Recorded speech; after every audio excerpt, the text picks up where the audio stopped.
आप सैलरी से हर महीने टैक्स भरते हैं, शॉपिंग करते हैं तो जीएसटी भरते हैं और पेट्रोल भरो तो एक्साइज ड्यूटी भी। अब आप सोच के खुश होते हैं कि ये पैसा देश के इंफ्रास्ट्रक्चर, स्कूल्स, हॉस्पिटल्स और पब्लिक वेलफेयर में लग रहा होगा। लेकिन सच ये है कि जो पैसा आप भर रहे हो उसका पूरा पोटेंशियल कभी यूज ही नहीं हो पाता, क्योंकि एक दूसरी इकोनॉमी पैरेलल में चल रही होती है जो कि एक अंधेर नगरी होती है, जिसका कोई ऑडिट नहीं, कोई अकाउंटेबिलिटी नहीं, और इसी का नाम है ब्लैक मनी इकोनॉमी। ये सिर्फ किसी एक बिजनेसमैन, बिल्डर या नेता तक लिमिटेड नहीं है, ये पूरे सिस्टम में घुसा हुआ एक कैंसर है। जब पैसा कैश में घूमता है बिना टैक्स के, तो गवर्नमेंट के पास हॉस्पिटल्स बनाने के लिए फंड कम पड़ता है। जब करोड़ों का पैसा इलीगल रियल एस्टेट और गोल्ड में लॉक होता है, तो आम आदमी के लिए घर और सेविंग्स दोनों दूर हो जाते हैं। ब्लैक मनी सिर्फ पैसा छुपाने का गेम नहीं है, ये हर उस सिटीजन को इफेक्ट करता है जो कि ईमानदारी से जीने की कोशिश कर रहा है। इस हिडन इकोनॉमी को समझना जरूरी है, क्योंकि जब तक हम इसे एक्सपोज नहीं करेंगे, हमारा फ्यूचर भी उसी अंधेरे में घूमता रहेगा। तो चलिए आज की इस वीडियो में एक्सप्लोर करते हैं ब्लैक मनी इकोनॉमी को गहराई से। Chapter 1, real estate where corruption buys privacy. India का रियल एस्टेट सेक्टर एक टाइम पे सपनों का घर खरीदने की जगह माना जाता था, लेकिन ये आज ब्लैक मनी इन्वेस्ट करने का फेवरेट प्लेग्राउंड बन चुका है। एक सर्वे के मुताबिक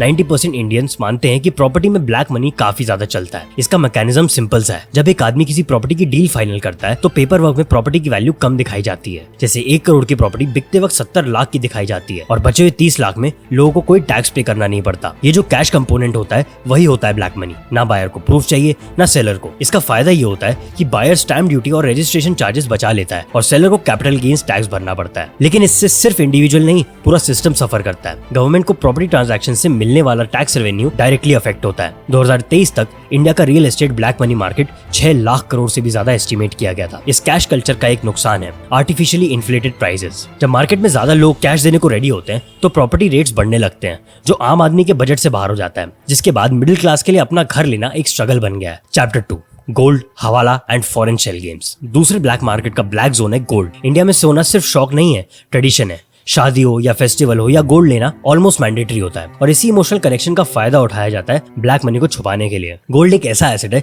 जो फिजिकल फॉर्म में होता है, जो पोर्टेबल है और ट्रेस करना बहुत मुश्किल। इसी वजह से लोग अपने अनडिक्लेयर्ड इनकम का बड़ा हिस्सा गोल्ड में इन्वेस्ट कर देते हैं। 2022 के डेटा के मुताबिक इंडिया में 2.5 लाख करोड़ से ज्यादा का गोल्ड फिजिकल होल्डिंग था, जिसमें एक लार्ज चंक अनअकाउंटेड था। लेकिन सिर्फ गोल्ड ही नहीं, हवाला सिस्टम भी एक पूरा अंडरग्राउंड बैंकिंग नेटवर्क बन चुका है। हवाला एक इलीगल मेथड है जिसमें पैसा एक शहर से या एक कंट्री से दूसरी जगह ट्रांसफर किया जाता है, और वो भी बिना किसी लीगल डॉक्यूमेंट के। ईडी ने एक हवाले रैकेट का केस इन्वेस्टिगेट किया था, जिसमें 10,000 करोड़ का इलीगल पैसा ट्रांसफर किया गया। इसमें 98 शेल कंपनीज और 269 फेक बैंक अकाउंट्स का यूज हुआ था। ये पैसा या तो ब्लैक मनी का था या किसी और क्राइम का हिस्सा। अब बात करते हैं शेल कंपनीज की। ये होती है कंपनीज जो सिर्फ कागजों पे एग्जिस्ट करती है, जिनका कोई रियल बिजनेस नहीं होता। ये कंपनीज फॉरेन टैक्स हेवंस जैसे केमन लैंड्स, मॉरिशस या दुबई में रजिस्टर्ड होती हैं। इन शेल फर्म्स के थ्रू पैसा इंडिया से इलीगली ट्रांसफर होता है, फिर वहां से राउंड ट्रिपिंग के जरिए वापस व्हाइट मनी बन के आता है। ये एक फाइनेंशियल वॉशिंग मशीन है, जिसके अंदर से काला पैसा डालो और बाहर निकलता है चमकता हुआ व्हाइट पैसा। Chapter 3, business manipulation, cooking the books, killing the system.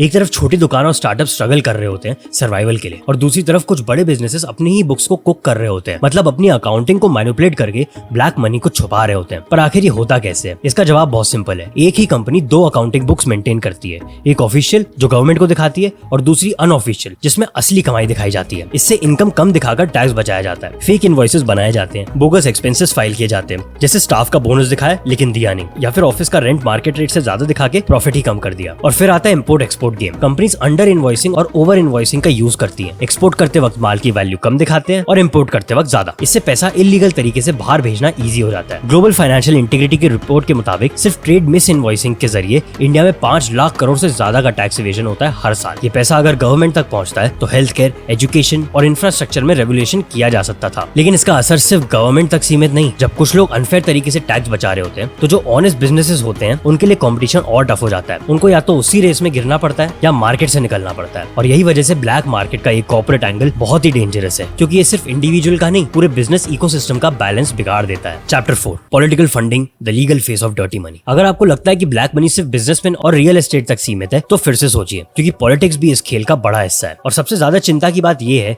कि यहाँ ब्लैक मनी एक लीगल डिस्गाइज के साथ आता है। 2017 में इंट्रोड्यूस हुई थी इलेक्टोरल बॉन्ड स्कीम। इसने कहा कि लोग अपनी बिना आइडेंटिटी डिस्क्लोज करे पॉलिटिकल पॉलिटिकल पार्टीज को डोनेशन दे सकते हैं। मतलब ना डोनर का नाम पता चलेगा, ना अमाउंट का असली सोर्स। ये एक लीगल लूपहोल बन गया ब्लैक मनी के लिए। पॉलिटिकल पार्टीज ने इसे कैश काउ बनाकर यूज किया। 2018 से 2024 के बीच 12,000 करोड़ से ज्यादा के बॉन्ड्स इशू हुए थे और शॉकिंग बात यह है कि 55% से ज्यादा बॉन्ड्स रूलिंग पार्टी को ही मिले। 2024 में सुप्रीम कोर्ट ने फाइनली इस स्कीम को अनकॉन्स्टिट्यूशनल डिक्लेयर कर दिया, ये बोलते हुए कि सिटीजंस के राइट टू इन्फॉर्मेशन को वायलेट करता है। कोर्ट ने कहा जब लोगों को पता ही नहीं चलेगा कि किस पॉलिटिकल पार्टी को किस सोर्स से पैसा आ रहा है तो अकाउंटेबिलिटी कैसे होगी। फर्दर इन्वेस्टिगेशन ने दिखाया कि काफी डोनर्स जिन्होंने करोड़ों का डोनेशन दिया था उन पर पहले ही tax evasion, shell companies creation और हवाला लिंक जैसे चार्जेस लगे थे। इसका मतलब सिंपल है कि ब्लैक मनी को वाइट करने का एक इजी और पावरफुल रास्ता पॉलिटिकल फंडिंग था। और जब पॉलिटिकल विल ही कॉम्प्रोमाइज हो जाए तो सिस्टम कैसे सुधरेगा। ये एक फाइनेंशियल स्कैम नहीं, ये डेमोक्रेसी का क्राइसिस है। जहाँ पैसा बोलता है वहाँ जनता की आवाज दब जाती है। तो आप जब भी कभी टैक्स भरते वक्त ये सोचो कि मैं बहुत फ्रस्ट्रेटेड हूँ